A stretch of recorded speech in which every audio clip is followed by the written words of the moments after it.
안녕 친구들, 돌아온 걸 환영해요. 이강인은 파리 생제르맹으로 이적한 뒤 어느덧 세 번째 시즌을 맞이하고 있습니다. 두 시즌을 거치며 초반에는 다소 경쟁에서 밀리는 듯한 모습도 있었지만 최근 들어 다시 한번 가능성을 폭발시키며 눈에 띄는 활약을 보여주고 있습니다. 특히 최근 경기들에서 폼이 급격히 올라오며 이제는 파리 생제르맹 내에서도 에이스급 에너지를 뿜어내는 선수로 성장하고 있다는 평가를 받고 있습니다. 그리고 오늘 새벽 정말 놀라운 소식이 전해졌습니다. 파리 생제르맹이 피파 대회에서 우승을 차지하며 세계 챔피언에 올랐고 이강인 이적 이후 무려 세 번째 트로피를 들어 올리는 데 성공한 것입니다. 말 그대로 엄청난 성과입니다. 이번에 파리 생제르맹이 출전한 대회는 피파 인터컨티넨털 챔피언십입니다. 최근 피파 클럽 월드컵이 32개 팀 체제로 대폭 개편되면서 기존의 단기 토너먼트 형식의 클럽 월드컵은 사실상 새로운 대회로 재탄생했는데요. 이에 따라 피파는 기존 대회의 정통성을 유지하기 위해 대회명을 인터컨티넨털 컵으로 변경해 운영하고 있습니다. 유럽 챔피언은 이 대회 결승전에 자동 진출하는 방식이기 때문에 파리 생제르맹은 결승전을 기다리고 있었고 남미 챔피언 플라멩구가 아프리카 챔피언 피라미즈 FC를 꺾고 결승에 올라오면서 이번 인터컨티넨털 컵 결승은 파리 생제르맹과 플라멩구의 맞대결로 성사됐습니다. 파리 생제르맹 입장에서는 또 하나의 새로운 트로피를 추가할 수 있는 그야말로 중요한 경기였습니다. 상대인 플라멩구는 브라질을 대표하는 전통의 명문 구단으로 코파 리베르타도레스를 제패한 남미 최강팀 중 하나입니다.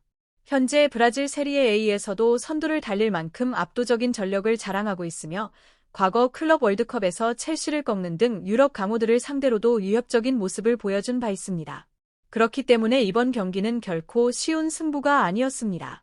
이강인의 경우 올 시즌 UEFA 챔피언스 리그, UEFA 슈퍼컵, 피파 클럽 월드컵 등 굵직한 대회에서는 선발 명단에 이름을 올리지 못했지만 이번 결승전에서는 루이스 엘리케 감독의 선택을 받았습니다.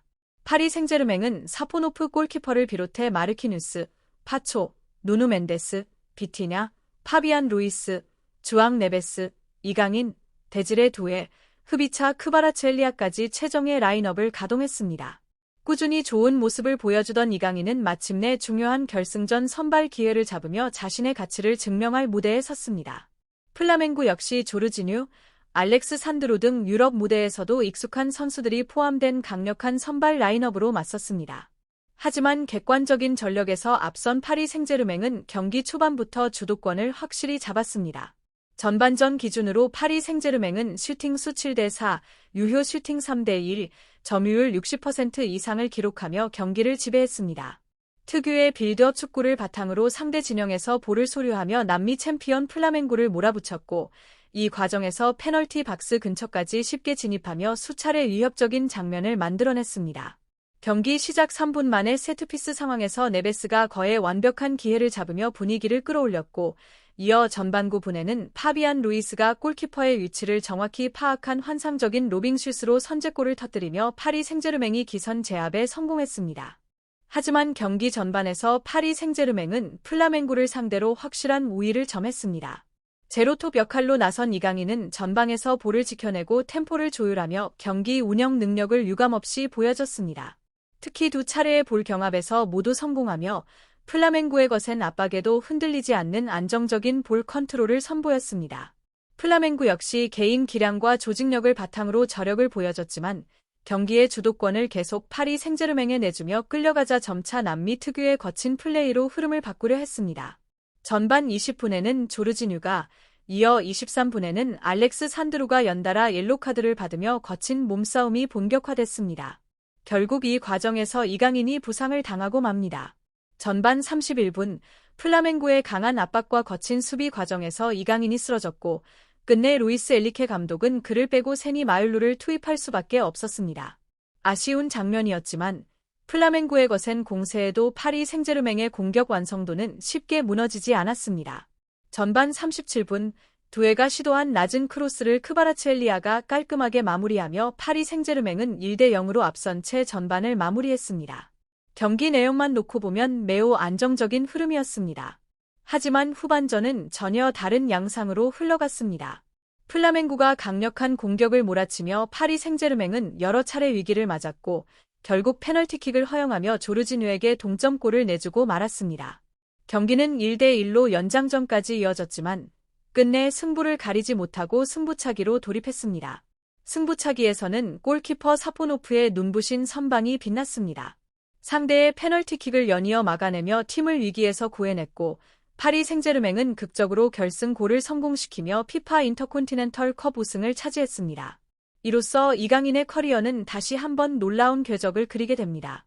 2023에서 24 시즌 파리 생제르맹 입단 첫 해의 리그 1, 쿠프 드 프랑스, 트로페 대 상피용을 모두 석권하며 국내 트래블을 달성했고 2024에서 25 시즌에도 상승세는 멈추지 않았습니다. 2025년 1월 예즈 모나코를 꺾고 트로페 대 상피용 우승을 차지하며 시즌 첫 트로피를 들어 올렸고 이 인터콘티넨털 컵 우승으로 이적 후 단 1년 5개월 만에 무려 4번째 트로피를 수확하게 됐습니다. 파리 생제르맹의 기세 역시 압도적입니다. 리그 1에서는 아직 6경기를 남겨둔 상황에서 이미 2024에서 25 시즌 우승을 확정지으며 프랑스 리그 1 무대에서 4연패라는 대기록을 세웠습니다. 여기에 쿠프 드 프랑스에서도 전승으로 결승에 올라 랭스를 꺾고 우승을 차지하며 또 한 번 국내 더블을 완성했습니다. 더 나아가 파리 생제르맹은 구단 역사상 처음으로 UEFA 챔피언스 리그까지 재패하며 트래블을 넘어 쿼드러플이라는 전대미문의 업적을 달성했습니다. 이강인이 팀의 절대적인 핵심은 아니었을지 몰라도 파리 생제르맹의 황금기에 함께하며 역사적인 순간을 만들어낸 주력 중 한 명이라는 사실만큼은 분명해 보입니다. 비록 클럽 월드컵 결승에서 패하며 세계 챔피언 등극에는 실패했지만 이번 피파 인터콘티넨털 컵 우승으로 파리 생제르맹은 다시 한번 세계 정상에 올랐습니다. 그리고 이 중심에 이강인이 있었습니다. 이제 겨우 24살에 불과한 나이지만 트로피를 들어 올리는 모습은 마치 베테랑 선수처럼 자연스럽습니다. 정말 대단한 성과입니다. 이 속도라면 한국 선수 중에서도 유럽 무대에서 가장 빠른 우승 페이스를 기록하고 있다고 봐도 과언이 아닙니다. 물론 박지성은 한국인 유럽파 가운데 가장 화려한 클럽 커리어를 쌓은 선수로 평가받고 있지만 같은 24세 시점을 기준으로 놓고 보면 이강인의 커리어 진행 속도는 그 누구보다도 앞서 있다고 할 수 있습니다.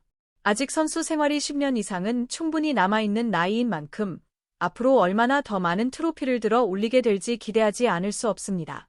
프로 선수에게 우승이란 결코 쉽게 얻을 수 있는 결과가 아니기에 이강인의 행보는 더욱 놀랍게 느껴집니다. 이제 막 전성기에 접어들기 시작한 24살의 이강인. 그의 커리어가 앞으로도 계속해서 더 높이, 더 멀리 뻗어 나가길 기대해 보겠습니다. 이상으로 오늘 영상은 여기까지입니다. 감사합니다. 공유와 구독, 좋아요.